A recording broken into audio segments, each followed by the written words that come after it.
नंग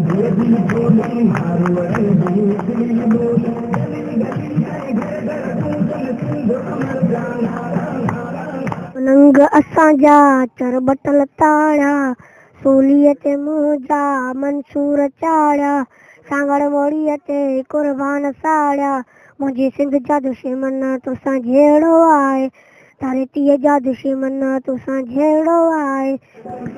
सिंध जो सकाफ़ती ॾिणु जेको आहे सो अलसादात ग्रामर पब्लिक स्कूल छाज मशीन ते जेको आहे सो वॾे जोश ऐं जज़्बे सां मल्हायो वियो आहे। अचो त उते ॿारनि ऐं उते जेके आयल महिमान आहिनि उन सां ॻाल्हि ॿोल कंदासीं त उन्हनि जो सकाफ़त बाबति छा चओ। जी सिंध गुज़िरियल 75 सालनि खां वफ़ाक़े नातो निभायो जेको काॾे अवाम हो जेको मज़बूत वफ़ाक़े घुरे जेको चइनि सूबनि जे ज़ंजीरनि बेनज़ीर जेका वफ़ाक़े बचाए रही हुई असांजा वॾेरा बोतार खपे खपे जा नारा हणनि पिया। मूं सोचियो त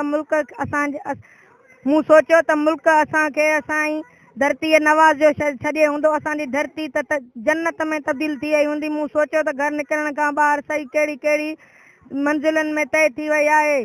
अफ़सोस जॾहिं मूं ॾिठो त किथे लोड शेडिंग जो आज़ाब किथे मिठे पाणी जी खोट किथे बुख में ॿार तड़पनि ॾिठा किथे अटो अण लभो किथे मशीरनि पीरनि वॾेरनि जे ॿारनि जे बदन ते लखनि जा लिबास ॾिठा त किथे बदन उगाड़े ॿार ॾिठा ऐं किथे वॾेरनि जी शादियुनि में बचियल मानी ॾिठी त किथे बुख में तड़पंदा ॿार ॾिठा। हिन गुम थियल क़ौमुनि कारकुननि जे वारसनि खां पल पल मरंदे ॾिठा त किथे सड़ियल जा कोयला थियल लाश ॾिठा त बेरोज़गार नौजवान किथे ख़ुदकशी कंदे ॾिठा। धरती ज़ुल्फ़कार जे बेरिया टाउन जहिड़ो मंसूबो ॾिठा उहे मुज़र ॾिसी लफ़्ज़ जे अख़्तियार तरीन अचनि था त हिन पल पल के ई पाप थिया हिन पल पल के ई पाप थिया हिन पाप नगर जी ॻाल्हि न करे हिते सोच सिंधू सो साह मुंहिंजे हिते लोच सिंधू जो दम घुटिजे हिते ॾाढो आहे ॾाढो ॾमर हिते कंहिं वटि न आहे नीओ नगर हिते रोज़ जीअनि था गीत घर हिते पाप नगर जी ॻाल्हि न करे हिन पाप नगर जी ॻाल्हि न करे। सॼी हालत खे ॾिसंदे तव्हां मां कोई बि चए थो सिंध आज़ादु आहे या न। तव्हां मां कोई बि चए थो सिंध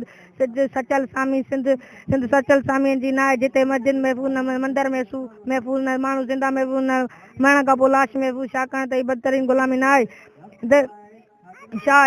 शाही देश हिन धरतीअ जी गुलामी जो निशानियूं न आहिनि।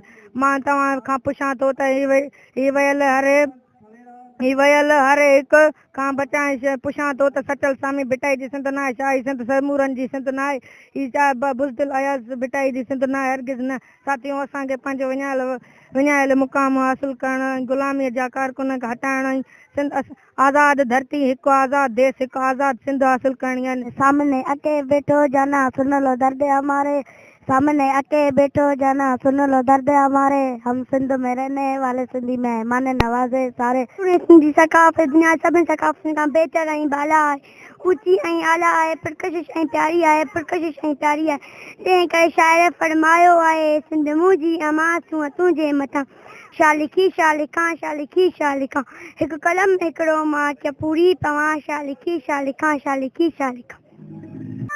अपील आहे जवाननि खे सिंध जे पासबाननि खे अपील आहे जवाननि खे सिंध जे पासबाननि खे वरी चोरियो ज़बाननि खे ॾकायो आसमाननि खे भॼायो रदगुमाननि खे रहायो राजदाननि खे।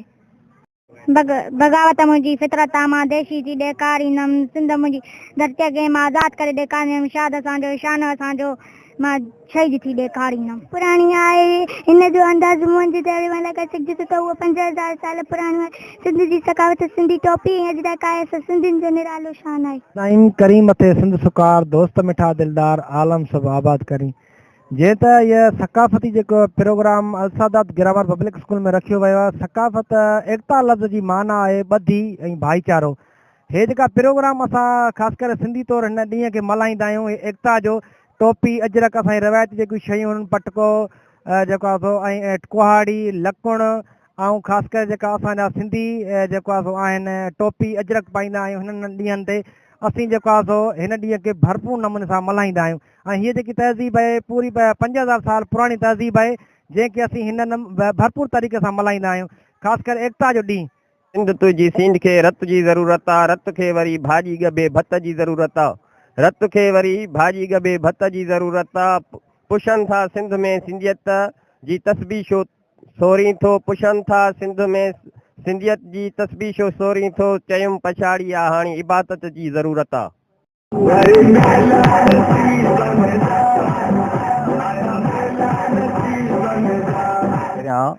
ही खितो आबाद हुयो ऐं असां उते सिंधी माण्हू आबाद आहियूं।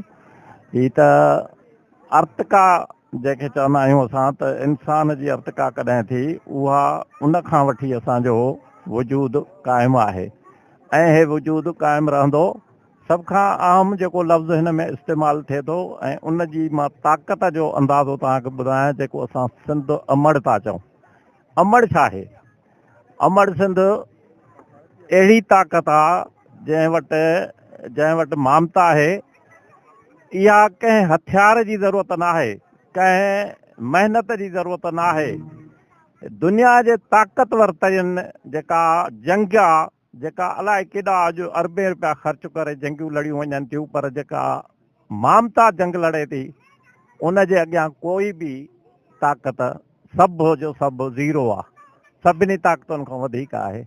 असांजी हीअ सकाफ़त इंतिहाई पुराणी आहे, पर असां में जे कुझु हुक्मराननि में कुझु ग़लतियूं या कुझु मसलतनि जे करे उनखे असां पोइते हटाए छॾियो आहे ऐं जेको थियो आहे उन जे करे असांखे खपे त जेको आहे सो असां हिन ते महिनत कयूं। ख़ासि करे नौजवान नसुल पंहिंजो सम्त में हले ऐं हिन जी हिफ़ाज़त करे। ऐं कराचीअ ताईं जेको कराची कुझु ॾींहं अॻु कंहिं ॿियनि जे हथनि में हूंदी, अॼु उहा वरी सिंधियुनि जे हथनि में आहे। असां ख़ुशी था कयूं त उते असां वञी सुकून महसूस था कयूं कराचीअ में वञी, त असांजी पंहिंजी कराची आहे जेका कुझु ॾींहं अॻु कंहिं ॿियनि हथनि में हूंदी। सो असां हाणे वरी वधीक नौजवाननि खे ऐं असां पंहिंजे हुक्मराननि खे ॿुधायूं था त सिंध असां कॾहिं बि मरण ताईं न छॾींदासीं ऐं आहे ऐं असांजी आहे ऐं असांजी रहंदी ऐं सिंधी आहे, सिंधियुनि जी आहे। प्रोग्राम में शिरकत कंदड़नि जो चवणु आहे त सिंध जी सकाफ़त हज़ार साल क़दीमी आहे, जेका शानदार आहे, जंहिंजे करे असीं सॼी दुनिया जे अंदरि पंहिंजी सुञाणप क़ाइमु रखी आहे। हिननि जो चवणु आहे त सिंध जी सकाफ़त खे अञा बि वधीक उजागर करण जी ज़रूरत आहे। कैमरामैन टीम सां गॾु Abdurrahim Solanki, reporter Voice of Sindh London, Shah ji machine.